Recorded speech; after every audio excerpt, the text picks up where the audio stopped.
I always enjoy hearing what other personal finance creators are saying about money, and I recently saw a video from Nisha called 7 Ways That You're Losing Money Without Realizing It, and I thought that is so interesting. Saving you from wasting your money is something that obviously I can get on board with, so I thought I would kind of go through that list and react, and then maybe give you 3 of my own that I think are important to the subject. But before we dive in, make sure to subscribe to this channel and share this episode with a friend.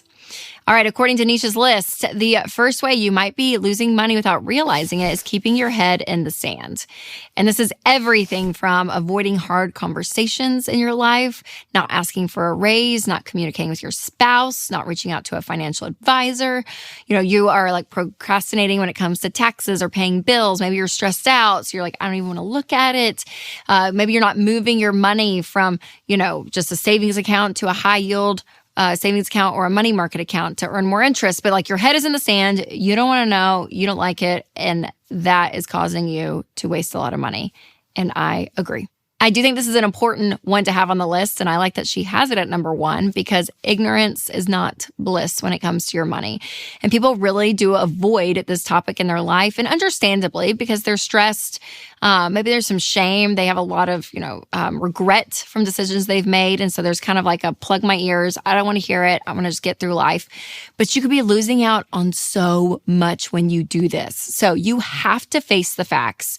And again, I really think that emotions drive so much of our money and our money decisions, which is not always a good thing. Like sometimes having facts in place is something that can actually ground you and anchor you down. So knowing where you are is so key to winning with money long term. Number 2, obsessively comparing. So when we talk about social media and this whole world that we have to keep up with, right? We have to keep up with the Joneses is so real, and you're losing money because of it. I completely agree with her. Yes and amen.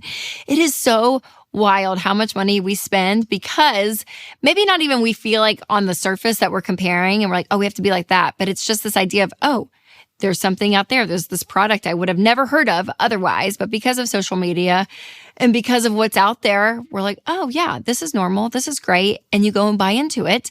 And again, over time, I think that rhythm starts to create this world where you feel like, okay, this standard of living, this way I should be living should be normal. And if I'm not up here, I got to spend money, maybe even money I don't have to fill in that gap because I have to have a certain level of living.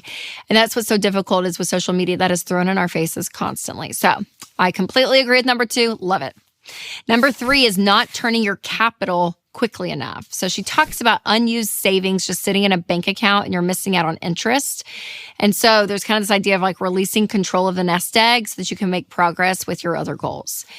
I would say I'm kind of in the middle of this. I think that, yes, it's true. I do think having money available and it's not earning super high interest. And again, maybe this is just a high yield savings account, but having money you can get to like for an emergency fund, I think is really important. And I don't feel like you have to like be investing all the time and creating like all this crazy interest, right? There is a part of just having security and peace, which is what we're going for. So with her, I totally see what she's saying, but kind of in the middle there. Number 4 is not assigning yourself an hourly rate. So I love this because we talk a lot about like side hustles or like what's worth your time. And so she talks about in here actually assigning an hourly rate to all of us. So you want to calculate, what you make per hour on some of these side hustles or these things that you're doing, even your job. And I think that's really good because I do think people, even on salary, that can work so much more than what you're actually getting paid, can shift your career path. And you could actually say, is this worth it or not? And so understanding your hourly rate is really key. And I would agree with that. Number 5 is not living on 90%. So she talks about putting 10% towards savings and investing and paying off debt, high interest debt. And so, and again, you have that 10% margin where you're like, okay, I have this buffer here. I'm going to live on 90, but take 10 to do these other things. And I would just say probably I don't agree with that specifically. The idea of having margin, I definitely agree with. But the percentages, I think, are going to shift depending on where you are because I recommend paying off all of your debt as soon as possible. So getting having $1,000 emergency fund and then becoming debt-free is key.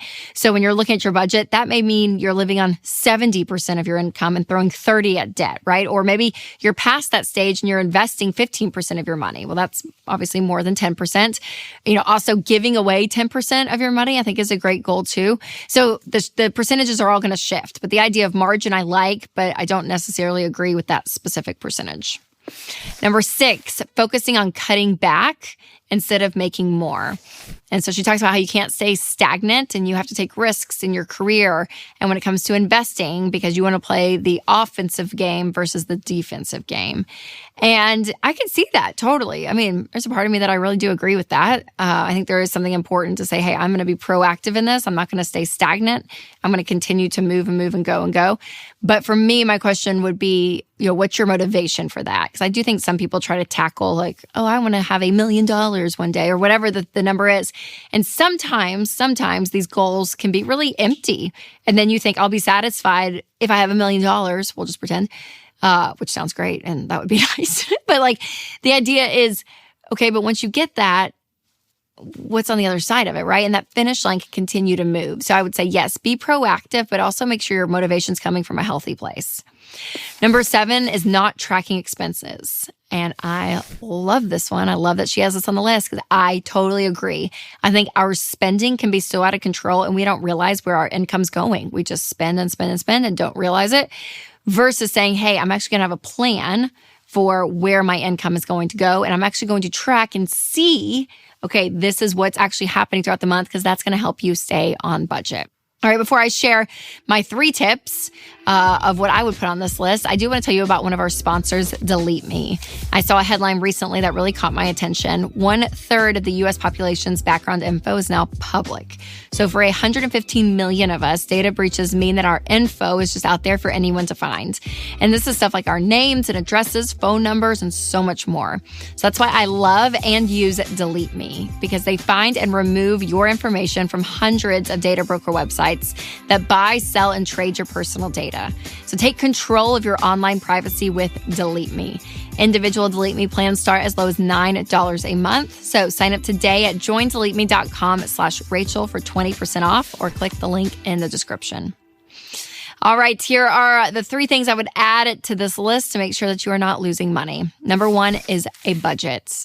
Kind of mentioned this earlier with tracking your spending, but a budget is more planning on the front end versus during it, right? When you're tracking expenses, it's money you've already spent, right? You've already gone to the grocery store, so you're like, okay, this is where that transaction is going to go. But when you budget, you are planning ahead of time and saying, here is what would be best for my money, well spent, because it allows me to do what I need to do, and you're planning it ahead of time. So being very proactive. And if you've not checked out Every Dollar, you guys, that's our budgeting app, make sure to do that. I'll put a link in the description, but there's something about, again, knowing where your income's going, but planning it ahead of time, that's key. Number 2 is your debts, because you are losing so much money when it comes to interest.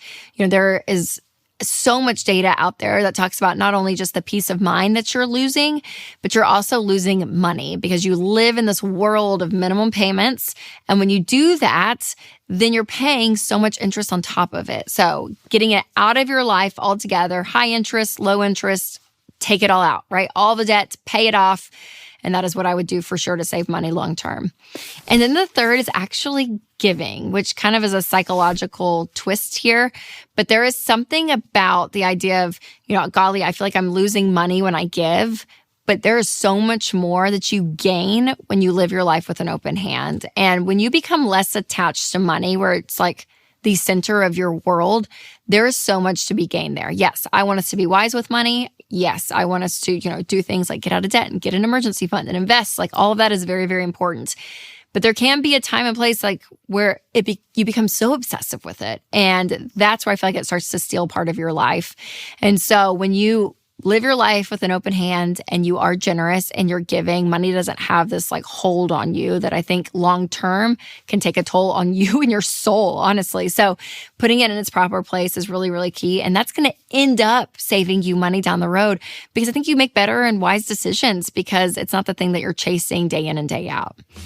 Now, if you want another financial self-checkup, make sure to check out my episode 4 Ways You're Ruining Your Budget Without Realizing It. You can click the link here. Or if you're listening on a podcast, I will put a link in the description. All right, you guys, remember to take control of your money and create a life you love.